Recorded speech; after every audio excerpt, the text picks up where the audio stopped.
Hi, everybody. Welcome to the webinar. I'll give it a minute or two for everybody to stream in. Just thank you for coming today. So you're in the right place if you're here for disaster preparedness, disaster resiliency. My name is Brian Van Hook. I'm the Regional Director of the Small Business Development Center at FIU. We are in the midst of hurricane season. Thankfully, knock on wood or whatever you got on your end of the camera. We are trying to avoid any kind of hurricanes. I know there's been some things brewing, but we're here today to help you make your business more resilient, ultimately make your business more competitive. So let's get into the presentation. I would encourage you in the chat. Alexis and I want to make this interactive. So put in the chat who you are, what's your business, maybe if there's something you want to learn from the webinar today. And definitely don't be shy during the webinar. If there are some particular questions you have, just put them in there and then we'll be able to respond to those at the end. First off, who is this? Who is talking to me? As I said, my name is Brian Van Hook. I'm the regional director of the Florida SBDC at FIU. I've been with the center since 2014. Before that, I worked in Washington, D.C. for 10 years, both at the United States Senate and also in the United States Department of Commerce. And I have about 20 years of experience working on disaster recovery, economic development. That includes Hurricane Katrina, Hurricane Rita, the BP oil spill, and then here with the center, obviously various hurricanes, Zika, COVID. So I'm happy to just provide that experience to you in terms of how you can help your business be more resilient. The learning objectives for today is that we want to help you understand the risks that are unique to your business, how you can mitigate them. We want to identify any operations, any personnel that are critical to the recovery efforts that you're going to have. And then I really want to give you guys some actionable resources that can help you to jumpstart your disaster planning.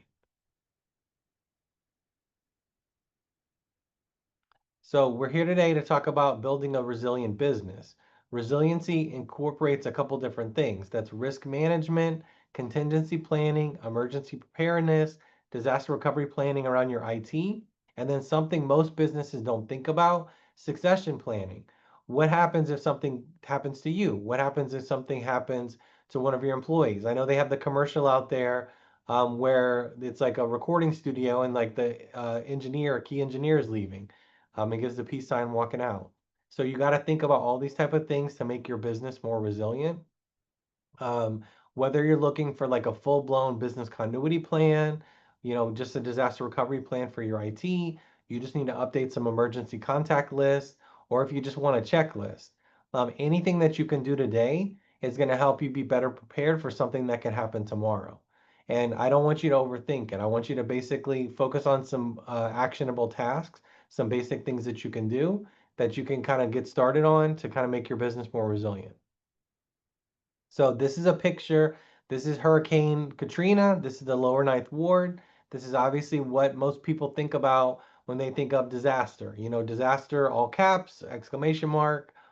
This is what most businesses, especially here in South Florida, are worried about, is a big, catastrophic, large-scale disaster.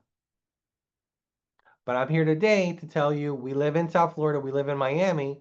This is actually something that could kill your business. A hurricane could, obviously, pandemics and other things, but a road closure, if you're a retail business, that could kill your business. If you're not prepared, if you don't have your operations up to speed, if you don't have your financials, if you don't kind of understand some of the marketing aspects. So you really want to think about not in terms of like hurricane preparedness exclusively, but more business continuity because these are the type of business interruptions that can impact your business.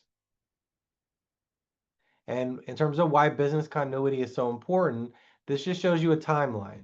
And this incorporates a lot of the large scale disasters that we talked about, all the way from Hurricane Andrew in 1992, Oklahoma City bombing, World Trade Center, BP oil spill, Zika that happened here in Wynwood and Miami Beach, obviously COVID in 2019, in 2020, and then 2022 we had Hurricane Ian. We've had some other ones that hit kind of western Florida, southwest Florida since that time.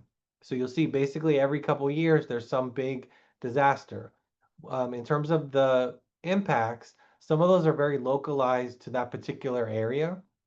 So a couple of counties in Florida, the Gulf Coast, but you have to think that also impacts your supply chain, impacts your employees. So those are type of things that we're going to get into later on. In terms of business continuity, this is a very often quoted study that 6% of companies that see a catastrophic data loss, um, 43% never reopen, and 51% close within 2 years. So that it does show you that businesses that are prepared, that's mostly about cybersecurity, like data loss.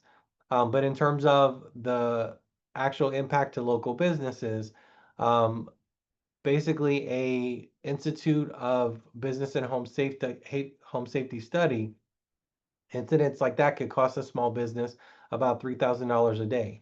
If you're Target, if you're Walmart, if you're Home Depot, that's not necessarily a big deal to you. But if you're a local small business, like a small business with like 2 or 3 employees, $3,000 a day really adds up.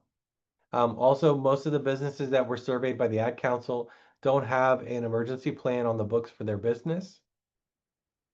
And then this is a more recent study from McKinsey where they talked about some research that they did. It was mostly about 2008, 2009. So when we had like the economic downturn, 10% of publicly traded companies in the data set that they looked at, they saw their earnings had risen 10% during the economic downturn, while the other ones that were deemed less resilient had lost nearly 15% in earnings. So they had seen like resilient businesses actually saw their revenues increase when less resilient businesses saw their revenues decrease.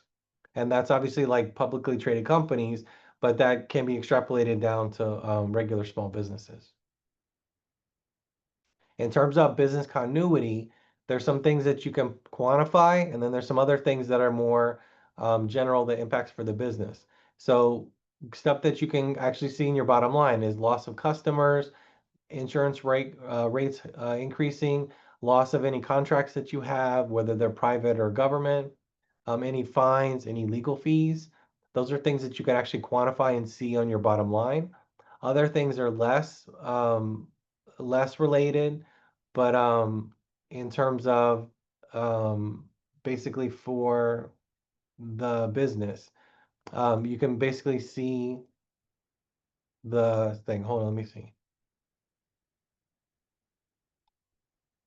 Sorry about that. I had something come up with my computer. You see a loss of trust, you see a loss of reputation, a loss of brand image. So those are things that actually will impact your business. They're just less easier to quantify. I always sell business continuity as it actually is good for your business, but also can give you a competitive advantage. If you think about in terms of a disaster, if there's a delay in you getting back up and running, you that could result in the loss of a customer to a competitor because they're open and you're not. Larger businesses or the federal government, state government, local government, now they build in like business continuity, cybersecurity into a lot of their reviews of different contracts because they want to know that if you're getting into their supply chain, that you're going to be prepared. So they don't want you to like, fail and not be able to like respond to a disaster. So what I'm really pitching you guys on, and this is kind of weaved into the advice we're going to give you, is organizational resilience. That's basically being able to withstand and adapt to disruptive events like economic downturns that we mentioned, natural disasters, technological advancements like AI that everybody's focused on now, or competitive pressures. But you still maintain your core functions, your integrity, and the long-term viability of your business. So now that I've kind of like given you the doom and gloom or some of the things to consider, let's get into some real actionable steps on where you can start. And like I said, I really want to focus on things that you can actually implement in your business today or tomorrow. First, any discussion about business continuity and disaster, people always say, I don't need to worry about a disaster plan. I've got insurance. We've all seen the commercials where they say you think you're covered for this, but you're actually only covered for that. Insurance is only a partial solution. Insurance can't replace your lost customers and it can't cover all your losses. That's why a lot of businesses have to go to SBA, they have to get additional different types of disaster financing after a disaster because insurance doesn't cover everything. In terms of insurance, many businesses don't shop around. They don't shop for insurance. Just like anything where you're going to shop around for cars, you're going to shop around for a new phone, you're going to shop around for like a good new local restaurant. You really need to take advantage of shopping around for insurance. You can also get free risk assessments from your insurance that you have, or if you're going to get some new insurance. Things that you can ask is what type of losses are excluded, which policies might be more relevant to your particular business based on your industry. Do you have or need a peak season endorsement on your inventory? And would a blanket policy for multiple locations be helpful for you? Those are all types of things. Also, some basic questions you can ask your agent includes, um, are you eligible for a business owner's policy? What deductible do you have? How does it apply? Do you have a co-payment or co-insurance? Is your personal property and building coverage on the same basis? Those are type of questions that you can ask. I know that we're doing like a webinar today, but I did include in the presentation, and you will get this from Alexis and the team. These are some additional insurance resources from the SBA, from the III, and also from Santa Clara University, specific to small business insurance and business risk insurance. So you don't have to write everything down right this minute. We will send this to you. In terms of your business, you know your business better than anybody. I'm not here today to say I know your industry really well or I know your particular business that you maybe have been in with like 10 years. But some key questions you need to ask yourself is, have you done a risk assessment on what risks are more likely to threaten your business? We're here in South Florida. Hurricanes are ever present. Rain, flooding, wind, those are the type of things we need to worry about. We don't need to worry about earthquakes. We don't need to worry about volcanoes. I would mention to you guys, I lived in Washington, D.C. for 10 years. You would have never thought you had to worry about a an earthquake or a hurricane in Washington, D.C. When I lived there, you had both of those. You obviously had snowstorms, you had the earthquake that they had that kind of cracked the Washington Monument, and then you also had hurricanes that have hit that area as well. So you need to basically focus on the risks that are more likely to happen to your particular business. One of the things you can do is really take a whole team approach and actually sit around like your conference room or like your office and do like a tabletop exercise to test your response to those specific risks. They do have some different tabletop exercises that are available based on the particular disaster. Also, our center can provide you with a tabletop exercise if you're looking for a generic one to use. Also, very important is doing like a visual inspection of your business, walking around looking for cracks, looking for damage, looking for anything. Also, taking photographic evidence or pictures because you want to see if you're going for insurance or the SBA, you want to actually have like a picture that it was in good working condition, that there wasn't any cracks, and then this was the damage after the disaster. So you want to have a before and after. And then really focusing on what type of basic steps can you take today to better prepare your business against future disasters? In terms of your business and core functions, you really want to think about what makes your business run. So, who makes your business run? What makes your business run? Where does it run? How does it run? You really want to break down those functions into what's a critical function, what's important, what's non-essential, because I can guarantee you when a disaster happens, you're not focusing on non-essential things. You're focused on payroll, you're focusing on your vendors, getting your sales back up and running, your website, your phones. So you really want to think about how long can you withstand an interruption to those critical functions? Is it 24 hours, 48 hours, 72 hours? So you want to think through some of those things so that you can kind of game it out and weather the storm, pun intended.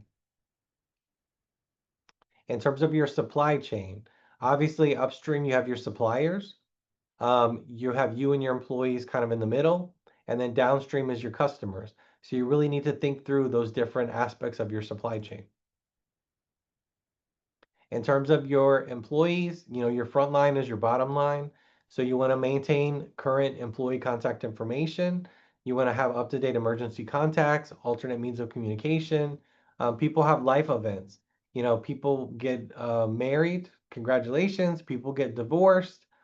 People have their emergency contacts changed. People move. They get a new cell phone. They get a new email address. So you want to update all that type of information.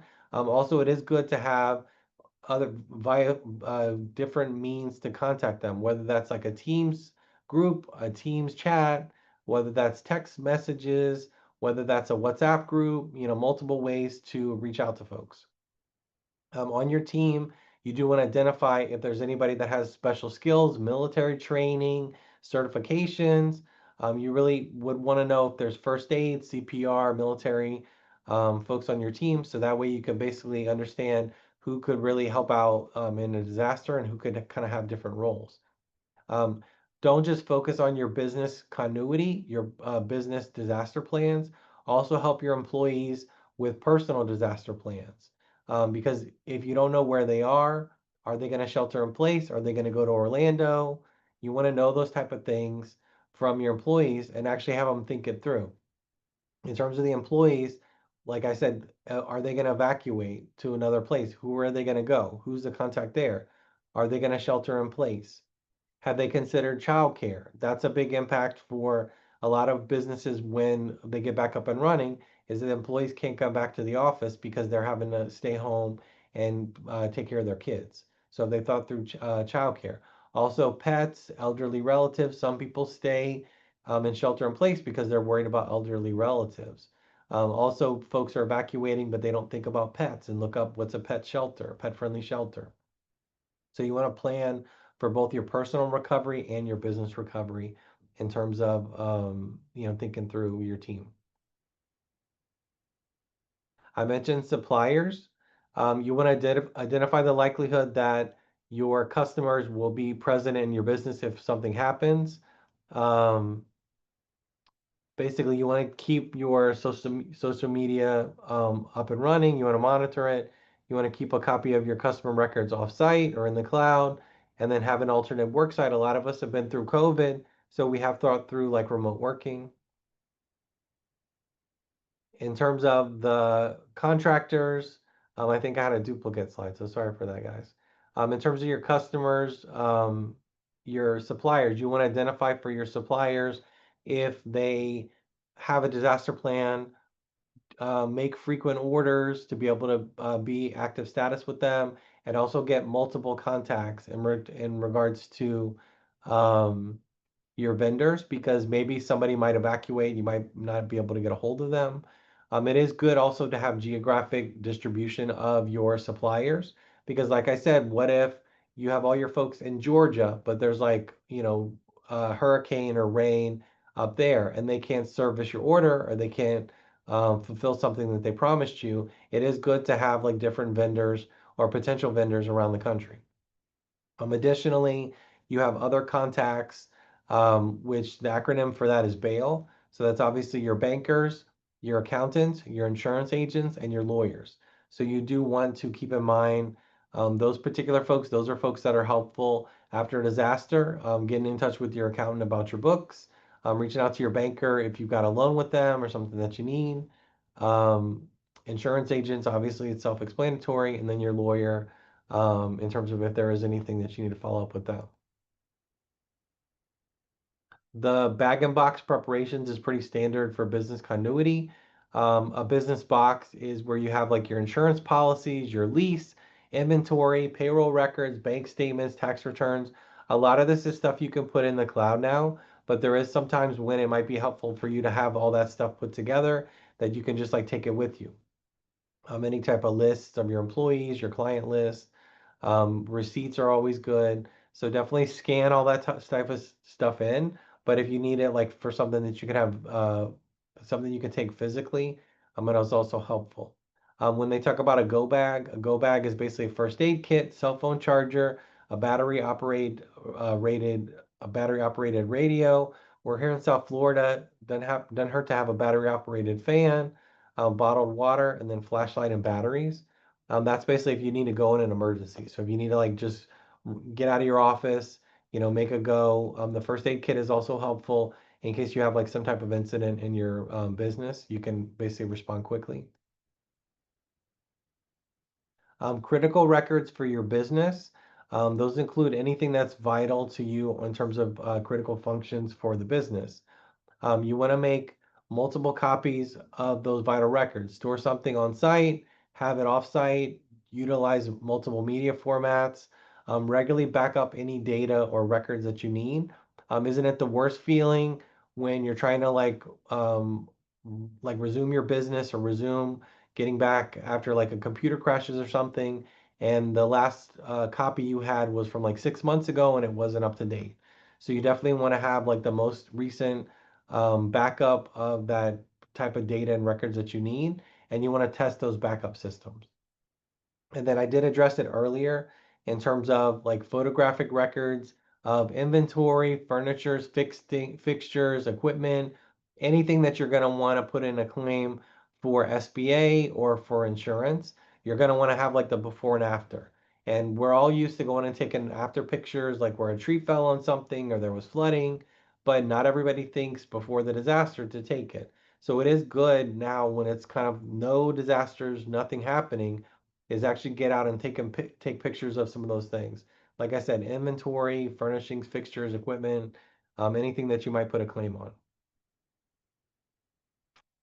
Keeping with the theme of critical functions or critical operations, these tend to be the ones that are more specific to businesses in terms of like their administrative operations, their recovery locations, obviously payroll, people like getting paid before disasters, after disasters. Um, Accounts receivable, your communications with the external in terms of like my shop is open or we're closed due to the disaster. Um, accessing your resources, your facility, any vital records, IT support, any suppliers and contractors. These are generally run the gamut of the different critical operations for your business. I do want to talk about regulatory requirements. A lot of people don't think about these type of things in disasters. The easiest regulatory requirement, or the one that's the most biggest to pay attention to, is HIPAA, related to health information. HIPAA specifically has safeguards for organizations that they have to assure confidentiality, integrity, availability of any electronically protected health information. There's been some huge, huge fines from people that were sloppy with health records, left it in a truck, left it where it was able to get like out on the internet. So HIPAA is something that is a regulatory requirement for any businesses dealing with like patient information, and it's like very, very strict. So any healthcare organization or folks that have healthcare data, they have to comply with these data security and business continuity standards. So you have to back up the data. You have to have business continuity plans. You have to have data restoration protocols. So you do have to have a lot of these things, not just to protect the information and have backups, but also to be able to access it after a disaster. So I would mention to you guys, and then there, depending on your industry, there are a bunch of other like regulatory requirements that might apply to you, whether you're in like the food industry, whether you're in like trucking. There's a lot of other things that are like industry specific.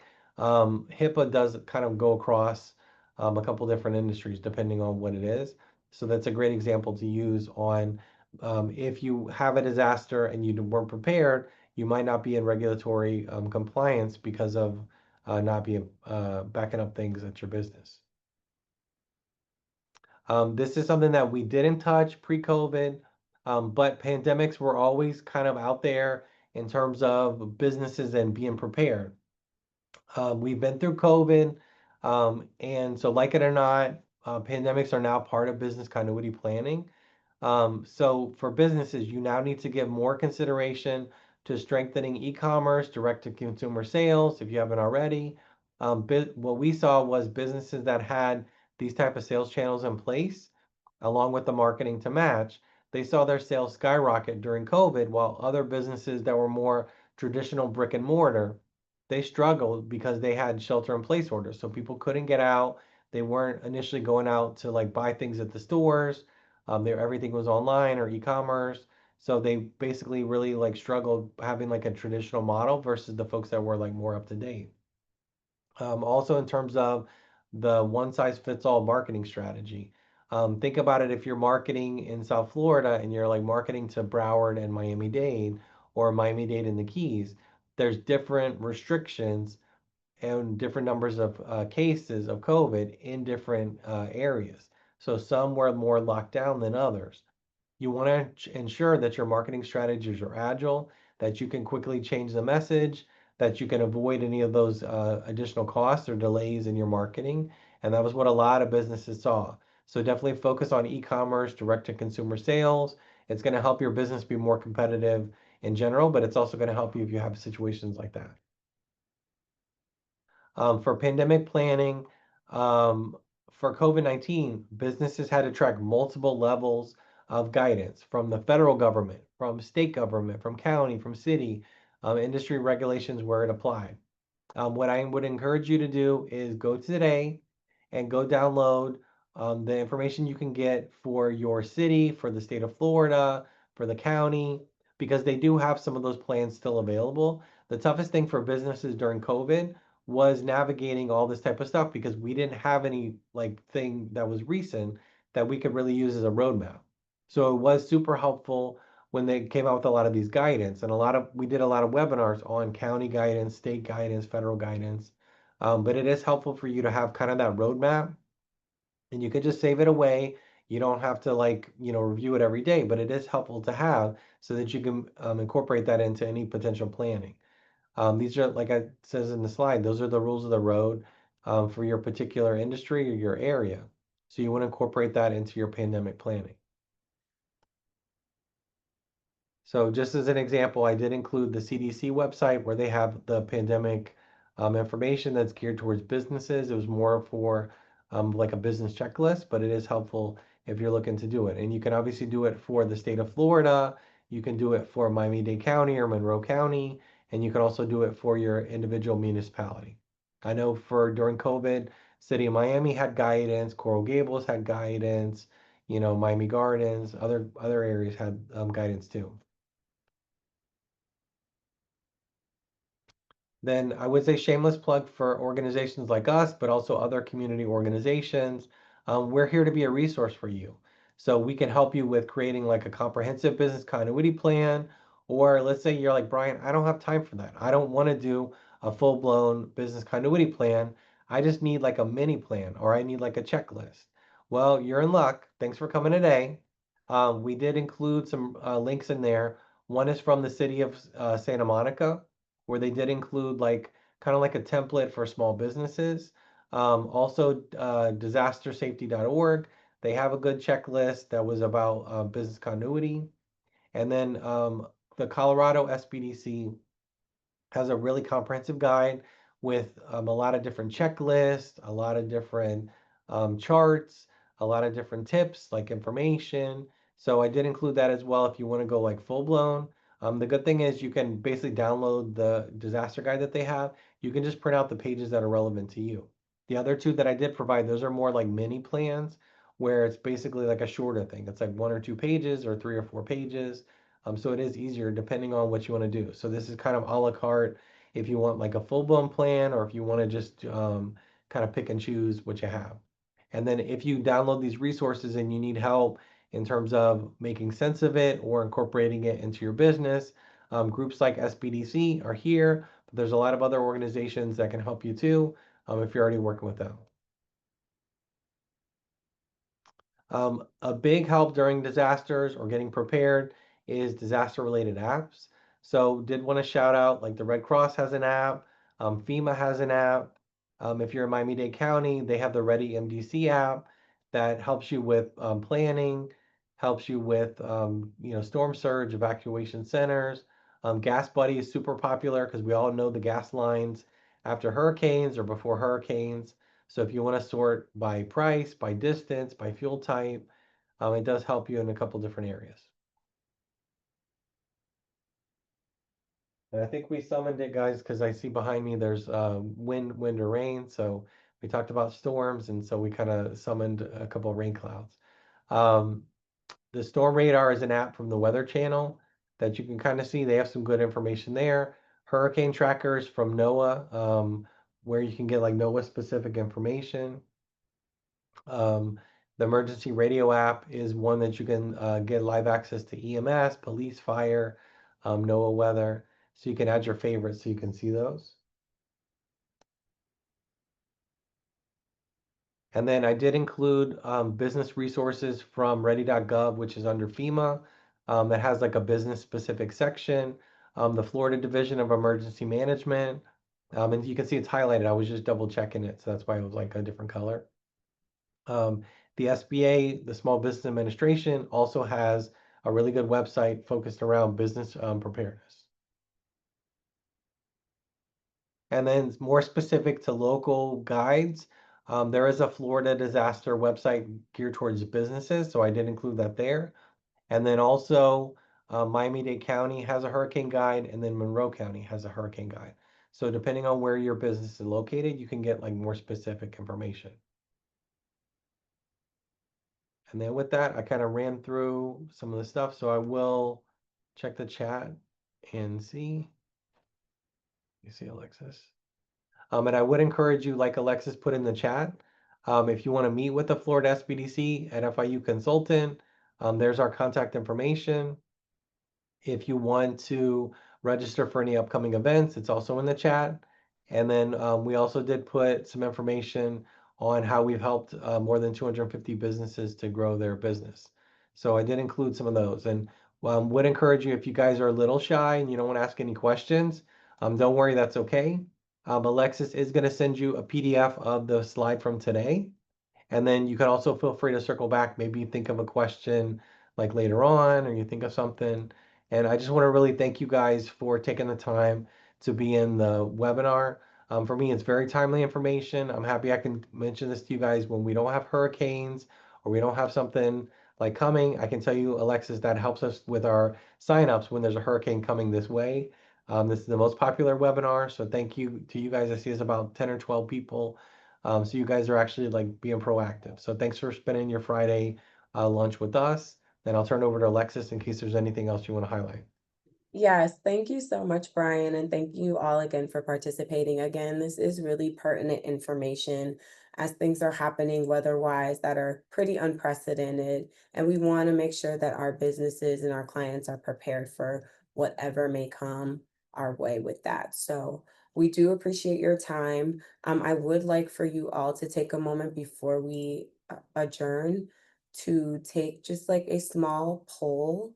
For Mhm. us, we just want to get your feedback. It's super important to us to know what it is that you feel or what you did, what you didn't like. And so I'm going to put the link for that in the chat. And when you get a chance, please make sure that you're able to do that. We need your feedback in order to be able to make sure that what we're doing is of Mhm. value to you all. And that's really why we do what we do. We would Yeah. also ask that if you are interested in any of our upcoming webinars or Mhm. any of our in-person workshops, that you follow us on all of the social media platforms. We are SBDC at FIU on all platforms, and as well as register for our newsletter, which is where we get all Mhm. of the information about these firsthand, as well as any other resources and information that we think would be beneficial to you as clients. So please make sure that you do that survey. I'll be putting the link in the chat. I'll also put a link for those of you who are interested in Apex specific services, as well as this was an Apex partnered workshop. I'll put the link for Apex as well. We had a few questions about that in Mhm. the chat. Yeah. Other than that, thank you all so much. Thank you again, Brian, for all of your time. We appreciate Oh, it. thank you. And thanks to you guys. I see a lot of friendly faces, friendly names. So thanks to you guys for registering. Take care.